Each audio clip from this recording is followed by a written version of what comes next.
नमस्कार, times of Swaraj में आप सबों का स्वागत है और मैं हूं संतोष सिंह। और आप पीछे तस्वीर देख रहे हैं, सुशील मोदी जी के याद में कल श्रद्धांजलि सभा आयोजित की गई है और उस श्रद्धांजलि सभा में सभी क्षेत्रों के लोगों को विशेष तौर पर आमंत्रित किया गया है, जिनका सुशील मोदी से किसी न किसी रूप में रिश्ता रहा है। हमें लगता है कि यह कार्यक्रम अपने आप में ऐतिहासिक होगा, लेकिन बड़ा सवाल है इस देश में हो क्या रहा है और ईश्वर इतने निष्ठुर कैसे हो सकते हैं।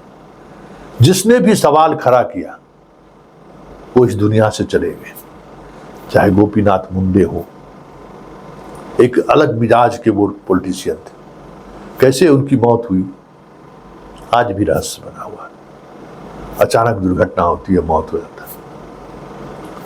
हमारे रक्षा मंत्री मनोहर पालेकर, कभी सोचा था कि उसे कैंसर भी हो सकता है? इतने अच्छे व्यक्तित्व के व्यक्ति, कभी आपने सोचा होगा? एक अलग पहचान उन्होंने स्थापित कर ली थी। लग रहा था कि हाँ, देश को एक नया नेतृत्व मिलने वाला है। भले ही जिस परिस्थिति में भी उनको मंत्री बनाया गया हो, लेकिन उसने एक अलग छाप छोड़ी, एक अलग पहचान स्थापित की। मोदी मंत्रिमंडल में बहुत कम ही मंत्रिमंडल में ऐसे नेता हुए हैं 10 वर्षों के दौरान जिन्होंने काम से प्रभावित किया है। अगर गडकरी को छोड़ दे तो दूसरा चेहरा यही थे, मनोहर जी ही थे। लेकिन इनकी कैसे मौत हुई? भले ये मौत कैंसर से हुई है, लेकिन हर किसी के जुबान पर यह बात है कि इन्हें भी एक दौर के बाद शाह और मोदी पसंद नहीं कर रहे थे। और गोपीनाथ मुंडे के साथ भी कुछ ऐसा ही हुआ। ये भी दोनों दुनिया से चले गए। तीसरा व्यक्तित्व सुषमा स्वराज, ये किसी पहचान की मोहताज नहीं है। सुषमा स्वराज की एक अपनी अलग छवि रही है। सुषमा स्वराज के बारे में कुछ कहना समझे सूरज को दिया दिखाने के समान है। वो सुषमा स्वराज भी इस दुनिया से असमय चली गई। कैसे गई, कैसे बीमारी हुआ, आज भी रहस्य बना हुआ। बस एक ही चीज है कि ये भी अपने विचारधाराओं से कभी समझौता करते हुए नहीं दिखे। हाल इसी तरीके से अरुण जेटली का भी हुआ। दुलारे थे, सबसे करीबी थे, लेकिन एक दौर ऐसा आया कि कुछ मतभेद की खबरें आनी शुरू हुई और उसके बाद अचानक खबर आया कि जेटली इस दुनिया में नहीं रहे।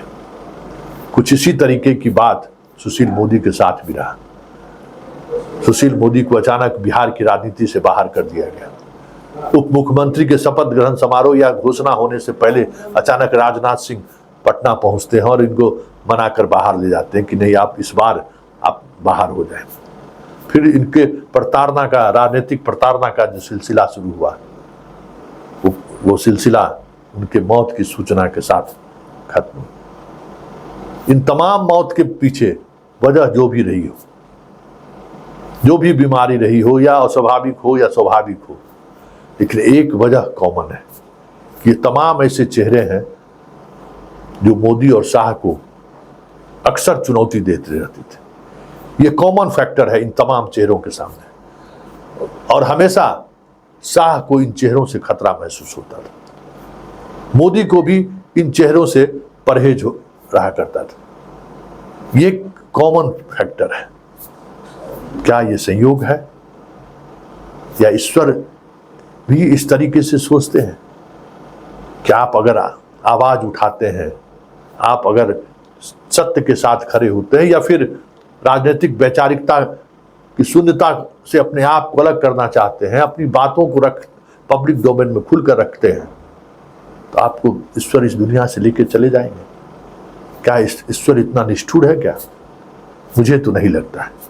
लेकिन चलते चलते एक सवाल जरूर है कि सुशील मोदी का जाना, चर्चा अब लोगों के बीच होने लगी है कि जिसने भी शाह और मोदी को आंख दिखाया, वजह जो भी रहा हो, वो चंद दिनों बाद ही इस दुनिया से रुखसत कर गए, इस दुनिया को छोड़ दिए। तो ऐसे में ये सोच अब लोगों के बीच बलवती होने लगी है। कुछ तो बात है। आखिर विरोध का मतलब मौत के आगोश में जाना कैसे हो सकता है।